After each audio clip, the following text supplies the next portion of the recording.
Hi friends, नमस्कार। मैं Ramgopal Verma, chartered accountant और इंश्योरेंस सर्वर हूँ पिछले 40 सालों से।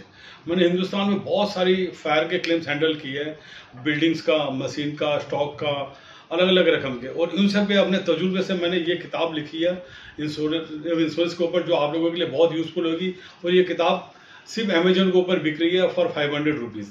500 रुपये बहुत ही कम कीमत है इस किताब की, आप लोगों के बेनिफिट के लिए, जो अमेजोन पे मिल रही है, जिससे कि आप लोग इंश्योरेंस की पॉलिसी कैसे लें और कल के दिन क्लेम हो तो क्या करें, इसके लिए आप ये किताब पढ़ सकते हैं।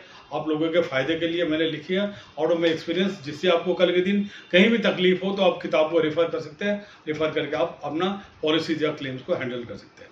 एक चीज़ बताइए, कल के दिन आपने फैक्ट्री है, घर है, गोडाउन, वहाँ पर आग लग जाए या फ्लड से नुकसान, आप क्या करेंगे? आपको जगह जगह जब धक्के खाओगे, परेशान होगे, सब अब मेरा ये पॉलिसी कैसे लूँ, पॉलिसी अगर ले ली तो फिर आगे क्लेम में क्या करूँ। इन सब चीज़ों का आपको बाजार के अंदर कहीं भी आपको रिप्लाई नहीं मिलेगा। सब जगह थ्योरी का रिप्लाई मिलेगा, भैया आप इंश्योरेंस कंपनी आएंगे, सर्वर आएगा। नो, इन सब चीज़ों के बेनिफिट के लिए मैं ये किताब लिखा हूँ आप लोगों के बेनिफिट के लिए।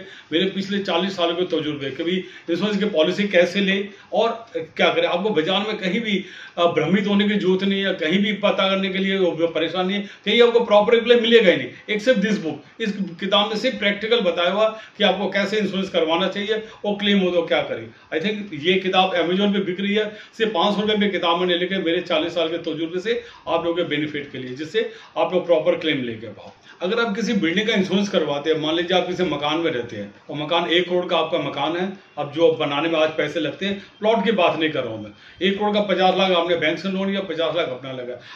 अगर इस मकान के अंदर 2 साल के बाद अगर आप देखते हैं कि मकान की वैल्यू होगी 2 करोड़, लेकिन आपने इंश्योरेंस 1 करोड़ के करवा रखा या बैंक ने 1 करोड़ का करवा रखा, ऐसे केस में अगर आपका बिल्डिंग का लॉस होता है तो इंश्योरेंस कंपनी आपको 1 करोड़ ही देगी।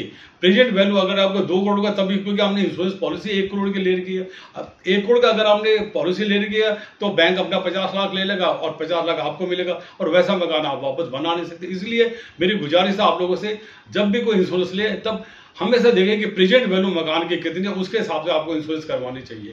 ये एक बांध के रखिए सबको कि भी आपको कभी भी कम वैल्यू के ऊपर इंश्योरेंस नहीं करवाना चाहिए। कम वैल्यू पे इंश्योरेंस करवाएंगे आपको क्लेम कम मिलेगा, आप आगे परेशान रहेंगे। तो ये आप लोगों को बताने का आज मेरा मकसद है कि प्रॉपर पॉलिसी करवाए। जब आप इंश्योरेंस करवाए किसी भी बिल्डिंग का, मान लीजिए आपने कोई बिल्डिंग खरीदी, तो आपने फ्लैट परचेस किया 1 करोड़ रुपए के अंदर, तो मान के लिए इसके अंदर सर्टेन अमाउंट आपका लैंड वैल्यू जुड़ा हुआ और कुछ अमाउंट स्ट्रक्चर का वैल्यू जुड़ा हुआ।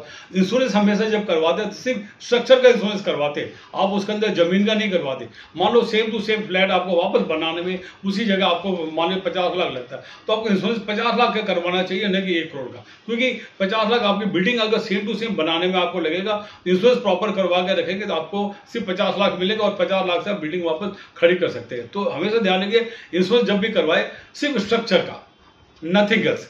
जो आपके पास बिल्डिंग बनी है सिर्फ उसका आपको करवाना। और आईआरडी भी यही बोलती है, आपको जो बिल्डिंग जब करवाते तो आज के दिन का वैल्यू देख करके आप इंश्योरेंस करवाइए। और आप बिल्डिंग का अंदर कुछ भी डाउट हो, आप बिल्डिंग का वैल्यूएशन करवा लीजिए, सेम टू सेम बिल्डिंग मेरी कितने में बनती है और उसका आप इंश्योरेंस करवा लीजिए। आपको इंश्योरेंस का क्लेम के लिए कहीं कोई दिक्कत नहीं आएगी, और पॉलिसी आपको लेनी चाहिए, इसके लिए क्लेम भी अकॉर्डिंगली आपको मिलेगा। सो ध्यान रखिए, जब भी बिल्डिंग का इंश्योरेंस करवाए सिर्फ स्ट्रक्चर का इंश्योरेंस, नथिंग एल्स। जब भी आप बिल्डिंग का इंश्योरेंस करवाए, एक चीज मान के चलिए, अगर आपको फायर में या फ्लड में नुकसान होता, सिर्फ बिल्डिंग का नुकसान नहीं होता, बिल्डिंग के अंदर कंटेंट्स भी आपके पास, फॉर एग्जांपल आपके पास वहां पर टीवी है, फ्रिज है, एसी है, आपके पास कंप्यूटर्स है, this are the contents, plus furniture fixture का काम है, इलेक्ट्रिकल का काम है, किचन अप्लायंस है, ये सारी चीज आपके कंटेंट्स है। मान लीजिए आपके पास सारी मिलाकर के 40 लाख के आपके टोटल कंटेंट्स आते हैं, तो 40 लाख का बोलिए कि building plus contents worth 40 lakh, list बना दीजिए, फोटोग्राफ करके रखिए। इन सब चीजों का भी इंश्योरेंस करवाना बहुत जरूरी होता है। जब आप बिल्डिंग का नुकसान होता है, बिल्डिंग का मान लो आग लग गई, तो सारी की सारी चीज वापस आपको करवानी पड़ेगी। अपार्ट फ्रॉम बिल्डिंग बहुत सारी चीजें हमारे घर के अंदर होती है, सोफा है, आपका डबल बेड है, टेबल चेयर है, एवरीथिंग, हर चीज का आप अपना कर लीजिए। ये चीज मेरे वैल्यू, उसका भी आप सेपरेटली इंश्योरेंस करवा सकते हैं बिल्डिंग के साथ। कभी 40 लाख, जब फॉर एग्जाम्पल 60 लाख है मेरे बिल्डिंग की वैल्यू स्ट्रक्चर की, और 40 लाख मेरे कंटेंट, तो कंटेंट्स का भी इंश्योरेंस बहुत जरूरी है। ये आप इंश्योरेंस करवा के रखिए, सो दैट कल के दिन आपको दिक्कत नहीं हो जब आप क्लेम लेने जाए, या कल के दिन अगर फायर लग जाए, फ्लड से नुकसान हो, तो आपको तो प्रॉपर पॉलिसी कैसे लेनी चाहिए। देखते रहिए मेरा ये चैनल कि इंश्योरेंस फॉर ऑल के अंदर कि भी कैसे आप लोगों को इंश्योरेंस करवाना चाहिए और क्लेम हो तो क्या करें। मेरे तजुर्बे से शेयर करो, कहीं आपको परेशानी नहीं होगी अगर आप मेरे चैनल को अगर फॉलो करते रहेंगे। Thank you very much.